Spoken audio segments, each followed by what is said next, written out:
மெட்ரோபி viewers எல்லாருக்கும் வணக்கம். உலக புகழ்பெற்ற அகஸ்திய ஜீவனாடி பாபுசரை மீட் பண்ண வந்திருக்கோம். வாரம் நிறைய பலன்கள், அதுக்கப்புறம் ராசி பலனுக்கு மிகப்பெரிய ஆதரவு கொடுத்துட்ருக்கீங்க. அதே போல் இந்த ஆகஸ்ட் 15க்கு அப்புறம் என்ன மாதிரி நிலைமைகள் காத்துக்கிட்டு இருக்கு, என்னென்ன நிகழ்வுகள் இருக்குது, ஐயா சொல்லக்கூடிய எல்லா நிகழ்வுகளும் நம்ம உன்னிப்பாக நிறைய விஷயங்கள் பார்த்துட்ருக்கோம். அதுவும் அப்படியே கண் கூட நடந்துக்கிட்டு இருக்கு. அதே மாதிரி இந்த வாரம் மழை ஸ்டார்ட் ஆகிடும் அப்படின்னு சொன்னார். அதே மாதிரி அங்கங்கே எல்லா இடத்துலையுமே மழை பெஞ்சிட்ருக்கு. ஸோ இன்னும் நிறைய கணிப்புகளோட ஐயா கிட்ட கேட்டு தெரிஞ்சுக்க போகிறோம். வணக்கம் சார். வணக்கம் மெட்ரோபி நேயர்களும் பக்தி தமிழ் நிலம் கோடான கோடி வசூலன் இன்னைக்காக நான் சொல்ல பார்ப்போம். ஸோ நீங்கள் வாரம் சொல்லக்கூடிய நிகழ்வுகள் அப்படியே நடந்துகிட்டே இருக்குது சார். அதே மாதிரி நீங்கள் இந்த அமெரிக்கா நிகழ்வுகள்லாம் ட்ரம்ப்போட செயல்பாடே ஒரு மாதிரி குழப்பமாக தான் இருப்பாருன்னா அதே மாதிரி போயிட்டுருக்கு. ஸோ அதே மாதிரி இந்த அரசியல் ரீதியாகவும் அந்த மாதிரி தான் நடந்துகிட்டு இருக்கு. வருகிற வாரம் என்ன மாதிரியான பலன்கள் காத்துட்ருக்கு? அடுத்த வாரம் மழை இருக்குது, பெரிய மழை. தமிழ்நாடு முழுதும், தமிழ்நாட்டு தென் மாவட்டங்களில் மழை, சென்னையில் மழை வரும், நைட்டில் ஃபுல்லாக கொட்டி தீர்த்துரும். அந்த மாதிரி ஒரு மழையை பார்ப்போம். 25லேருந்து 24 இல்லை 25லேருந்து 3ஆம் தேதிக்குள்ளே ஒரு பெரிய அரசியல் குழப்பங்கள் ஏற்பட போகும். அந்த பெரிய அரசியல் குழப்பங்கள் ஒரு நார்த்தில் ஒரு இடத்துல ஒரு பிரச்சனையாகலாம், இல்லை ஒரு பர்டிகுலர் மாநிலத்தில் ஒரு மிகப்பெரிய குழப்பம், ஒரு அரசு அநாகரிகமான ஒரு குழப்பங்கள் ஏற்படுறதை பார்க்க போகிறோம். 2 ட்ரெயின் மோத போகுது, அந்த மாதிரி நிலைமையும் பார்க்க போகிறோம். பேரழிவு, ஒரு பேரழிவு காத்துன்னு இருக்குது. அதுவும் ஜப்பானில். இந்த ஜப்பான் இல்லைன்னா அந்த சுற்று வட்டாரத்தில் கூடிய நகரங்கள் இல்லை அது பக்கத்தில் இருக்க அண்டை நாடுகளோட வழியில், பர்டிகுலராக ஜப்பானே ஒரு பெரிய எர்த்குயிக் வரப்போகுது. அந்த பூமியில் அந்த இடத்துல ஒரு நடுக்கடலில் ஒரு எர்த்குயிக் இருக்குது, அதாவது வால்கனோ எரிமலை இருக்குது, அது கடலில் இருக்குது. அந்த சென்ட்ரான கடல் அது பிரிஞ்சிச்சுன்னா அது பிரித்து அடிக்க சொல்ல தண்ணி உள்ளே வரதுக்கு வாய்ப்பு இருக்குது. ஜப்பான் பர்டிகுலர் இடத்துல கண்டிப்பாக தண்ணி உள்ளே வரும். 2 பெரிய மலை, அதாவது வெளிநாட்டில், அதுவும் யூரோப் கண்ட்ரியாக இருக்கலாம், 2 ஜாயிண்ட் நல்ல சுற்றுலா பயணிகள் இருப்பாங்க. அந்த இடத்துல மலை கீழே விழுறத பார்க்க போகிறோம். ஒரு சின்ன முஸ்லீம்ஸ் நாட்டில் எதிர்பார்க்காத சண்டை திரும்பவும் இதுவாகிடும். அந்த மாதிரி பிரச்சனை ஏற்படுறத பார்ப்போம். வெளிநாட்டிலலாம் சில பீதிகள் கிளம்பும், சில பிரச்சனைகள், உலக மக்கள் எல்லா இடத்துலையுமே சில குழப்பங்கள் ஏற்படும். ஒன்றி நடக்காது.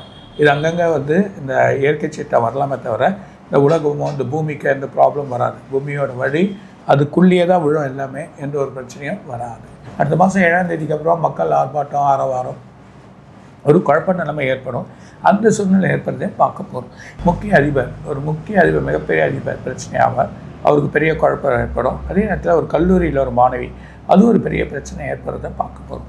யூரோப் கண்ட்ரி, இந்த ஒயிட் கண்ட்ரி, அதாவது பிரிட்டிஷ், லண்டன், இதெல்லாம் பார்த்தீங்கன்னா சில பிரச்சனைகள் ஏற்படும். ஒரு பக்கம் பார்த்தீங்கன்னா மழைக்காலம் உருவாயிருக்கும். அந்த மழைகள் இந்த பக்கம் அடிக்க ஆரம்பிச்சிடும் அதிகமாக. அவங்கள பார்த்தீங்கன்னா சடனாக வெயில் வரும். ஸோ 2 பக்கம் சூழ்நிலைகள் ஏற்படுறது இந்த வாட்டியை நம்ம பார்க்க போகிறோம். இந்த சூழ்நிலை ஏற்படுறத எல்லாரும் பார்ப்பாங்க. அது இல்லாமல் லண்டனில் கொதிநிலைகள் ஏற்படுறது, அந்த பூமியோட தன்மை சூடாகுது. மிகப்பெரிய கட்டிடம் ஒன்று, அதில் நடுப்பாதியில் ஒரு பிரச்சனை ஆகுது, ஒரு கட்டிடம் முழுதுமே எழுஞ்சிடும். அந்த மாதிரியான சம்பவத்தையும் பார்க்க போகிறோம். சீனாவில் ஒரு பெரிய நோய் உருவாகி மக்கள் வெளியேறுவாங்க. அந்த நிலைமையை நம்ம பார்க்க போகிறோம். அடுத்த மாதம் முக்கியமான ஃப்ளைட் இறங்க சொல்ல ஒரு பிரச்சனையாகும். அந்த நிலைமையும் பார்ப்போம். அடுத்த வருஷம் சூரிய குடும்பத்துக்கே பிரச்சனை வருது. அதில் ஒரு கிரகத்துக்கு மோதக்கோரிய போகிற மாதிரி ஒரு கல் அந்த கிரகத்தோடு தாண்டி போய், ஆனால் சடனாக வேறு ஒரு கிரகத்தை அந்த போய் கொஞ்சம் ஒரு ஆள் சொல் போல் ஆக போகுது. இதை உலகமே பார்க்கும். இது நடக்கிறப்போ கடலில் மிகப்பெரிய அலைகள் இருக்கும். மிகப்பெரிய இது 30 அடி 15 அடி. அது அடுத்த வருஷம் நடக்க போது. அதை பற்றி சொல்ல போகிறோம். ஒரு முக்கிய நடிகர் படத்தினால் சின்ன குழப்பமாகும். அதில் மக்கள் ஒரு ஆர்ப்பாட்டமாகவே இருப்பாங்க. சென்னையில் விட்டு ஒரு 10 நாளைக்கு அடுத்த வாரம் மழை இருக்குது, அதோட வழி இருக்குன்றதான் சொல்கிறாங்க. சார், அது நீங்கள் சொல்லக்கூடிய நிகழ்வுகள் அப்படியே ஒன்று ஒன்றா நடந்துக்கிட்டே இருக்குது. மெயினாக இப்போ ஏற்கனவே நீங்கள் சொன்னீங்க, இந்த மாதிரி நம்ம இந்திய இந்த தொழில்துறை அந்த ஆராய்ச்சிலாம் மிகப்பெரிய ஒரு சாதனைகள்லாம் பண்ணோம், நிறைய பொக்கிஷன்லாம் கிடைக்கும் அப்படின்ற மாதிரி சொன்னீங்க. அதே மாதிரி நிறைய இந்த நம்மளுடைய வரலாற்று ஆள்லாம் எவ்வளோ ஆதி காலத்தில் எவ்வளோ ரொம்ப அட்வான்ஸாக இருந்தாங்கன்ற நிறைய சுவடுகள் கிடைச்சிருந்தாங்க. இன்னும் இந்த மாதிரி பொக்கிஷங்கள் கிடைக்கிறது ஏதாவது வாய்ப்புகள் தமிழ்நாட்டு எல்லை, ஸ்ரீலங்கா இல்லைன்னா ஒன்று கண்ட்ரியில் கண்டிப்பாக கிடைக்கும். ஒரு முக்கியமான சில பூமியிலேருந்து எழும்பும். இந்த மாதிரி இந்த இயற்கை சீற்றத்தினால எழும்பக்கூடிய நிலைமை வரும். அப்போ பார்த்தீங்கன்னா ஒரு முக்கியமான பெரிய பொக்கிஷம், உலக அளவிலான அது ஆதி காலத்தில் எப்படி வாழ்ந்தாங்கன்றது ஒரு நிலையும் நமக்கு தெரிஞ்சிடும். ஏன்னா இப்போ இந்த ராஜராஜ சோழன், அதுக்கப்புறம் பாண்டியன், அந்த ஆட்சி பிரிவுலாம் நிறைய இந்த பூம்புகாரில் பகுதிகள்லாம் நிறைய வணிகம் செஞ்சாங்க. ஸோ அந்த இடங்கள்லாம் நிறைய ஆராய்ச்சி பண்ணணும் அப்படின்னு சொல்கிறாங்க மக்கள். பர்டிகுலராக பூம்புகாரில் தான் கண்ணகியோட வழி பற்றிலாம் சொல்லியிருக்காங்க. அதே நேரத்தில் அரசன் பாண்டியன் ஆரந்து சோழன் இது பண்ணது. பாண்டியனோட காலத்தில், அந்த காலத்தில் ஜெர்மானியர்ஸ், அதாவது மிகப்பெரிய வல்லுநர்களாக இருக்கக்கூடியவங்களாம் தமிழ் கற்றுக்கக்கூடிய காலங்கள் இருக்குது. இதெல்லாம் வெளியே வரப்போகுது. அந்த காலத்தில் அந்த ஜெர்மானியர், யூரோப்பியன்ஸு, அமெரிக்கன்ஸு முடியாது, அமெரிக்கன் உருவானது, லண்டன், இந்த ஃபாரினர்ஸ்லாம் வந்து அங்கே இருந்திருக்காங்கன்றதுக்கான சுவடுகள், அதோட வழிபாடுகள் இன்னும் பூமிக்கடியில் இன்னும் பல விதமான பொக்கிஷங்கள் மூடி இருக்கு. அது கண்டுபிடிப்பாங்க. பூம்புகார்லேருந்து 200 மைல், இந்த 200 மைலில் நிறைய வழிகள் கிடைக்கும்.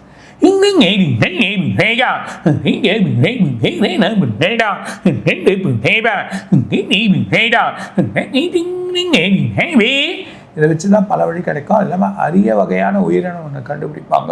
ஒரு புது ஜீன் ஒன்று உருவாகுது. உலகத்தோட பல வழியான இது வந்து ஏற்படுறதை நம்ம பார்க்கணும். சார் அதே மாதிரி இப்போ நிறைய டெக்னாலஜி வந்து நிறைய டெவலப்மெண்ட்ஸ் வருது. இப்போ நிறைய வந்து வெஹிக்கிள்ஸ் அந்த மாதிரிலாம் வருது. ஸோ இதனுடைய வளர்ச்சி எப்படி இருக்கும்? வெஹிக்கிள்ஸ் வந்து நல்லாயிருக்கும், உலக பாதையே மாற்றும். அதே நேரத்தில் ChatGPT புது வழி வருது. நிறைய பேரை பற்றி சொல்லவும் போது அந்த மாதிரி நிலைமையெல்லாம் வந்துடும். ஆட்டோமேட்டிக் சிஸ்டம்லாம் வந்துடும். ஆட்டோமேட்டிக்காக இயங்கக்கூடிய நிலையெல்லாம் வந்துடும். இன்னும் அட்வான்ஸ், இன்னும் கொஞ்ச நாள் இருக்குது பாருங்கள். அதே மாதிரி இந்த ஏஐ மாதிரி இப்போ ChatGPT சொன்னீங்க, ஏஐயோட அட்வான்ஸ்டாக ஏதாவது வரும்? கண்டிப்பாக பெரிய அட்வான்டேஜே வரும். உலகத்தோட செயலை பற்றி சொல்ல போது பாருங்கள் சார். அதே மாதிரி இப்போ வருகிற வாரங்கள் வந்து இந்த எக்கனாமிக் லெவல் எப்படி இருந்துச்சு? வெள்ளி தாங்க குறைஞ்சி அதுக்கப்புறம் ஏறிடும். கொஞ்சம் ஷேர் மார்ட்டில், ஏன்னா அமெரிக்கா ப்ராப்ளம் இருக்கிறதுனால ஷேர் மார்ட்டில் கவனமாகவே இருங்க. சிலதெல்லாம் திடீர்னு பார்த்தீங்கன்னா 10,000 கோடி லாஸ் ஆகும். அந்த மாதிரி நிலைமைகள் ஏற்படுவது கேர்ஃபுல்லாக இருக்குன்னு சொல்லுவாங்க சார். அதே மாதிரி இந்த தங்கமும் வெள்ளியுமோட ஏற்றங்கள் வந்து எந்த அளவுக்கு இருக்கும்? பயப்படவே வேணாம். ஒரு சின்னது இறங்கும், இன்னும் கொஞ்சம் இறங்கும், இன்னும் ஒரு 10% கூட இறங்கலாம். ஆனால் ஒரு போருன்னு நடந்தால் எங்கேயோ போயிடும். அந்த மாதிரி நிலைமை இருக்குது. தைரியமாக இருக்குது. அதே மாதிரி சார் இந்த ஷேர்ஸ்லாம் இருக்காங்க சார், ஷேரோட எந்த அளவுக்கு வாங்கலாம் விற்கலாம்? அக்டோபர் மாதத்துலேருந்து ஸ்டடி பண்ணுங்கள். இப்போ கொஞ்சம் பரவாயில்ல, இறங்கி ஏறலாம். ஆனால் சடனாக எங்கன்னா 10,000 கோடி விழுந்ததுன்னா விழுந்துடும். அதனால் அக்டோபர் மாதத்துலேருந்து ஸ்டடியாக இருக்கும். ஸோ அதே மாதிரி வந்து இப்போ கரன்சி இந்த மாதிரி கோல்டு சில்வர் மாதிரி இப்போ இந்த கிரிப்டோ கரன்சி இருக்குது. நவம்பர் மாதத்துலேருந்து வழி வந்தாலும் 2 வருஷத்துக்கு அப்புறம் பாருங்கள் வழி வந்து. ஸோ ஃபியூச்சரில் வந்து இந்த கிரிப்டோ கரன்சி கண்டிப்பாக சார். மழைக்காலம் வருது, எந்த அளவுக்கு ஜாக்கிரதையாக இருக்கும்?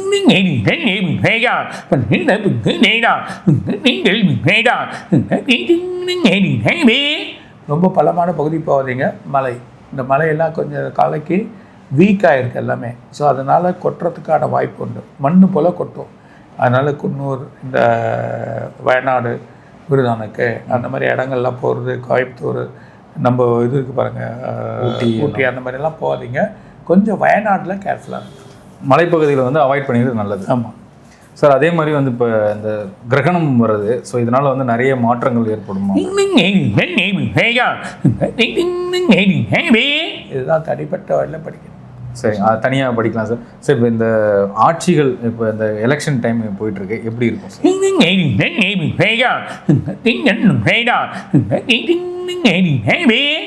எல்லா கூட்டணியும், நிறைய கூட்டணி வரப்போகுது. அதுக்கான வழிகள் வந்ததுன்னா நல்லாயிடும். இருந்தாலும் ஒட்டு மொத்தமாக சீட் எவ்வளோ வருதுன்றதை இந்த செப்டம்பர் 2 சொல்லிடுறோம். செப்டம்பர் 2 எல்லாத்தையுமே கிளியராக சொல்லிடுறேன். சரிங்க சார், நிறைய கேள்விகளுக்கு பதில் கொடுத்தீங்க. இன்னும் நிறைய கேள்விகளோட நம்ம வந்து மீண்டும் சந்திப்போம் சார். அந்த விவசாயத்துக்கு சம்மந்தமாக மட்டும் ஒரு கேள்வி கேட்கலாம். என்ன மாதிரி பயிர் பண்ணால் நல்லா இருக்கும்?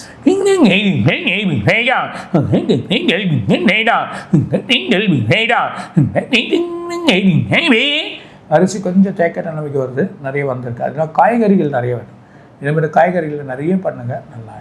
ஓகே சார், மீண்டும் வந்து ஒரு நல்ல சந்திப்பில் சந்திப்போம் சார். வணக்கம். வணக்கம். மெட்ரோபிப் நேயர்களும் கோடான கொரிஸில் இன்னும் நிறைய இருக்காக சொல்லுவார். வணக்கம்.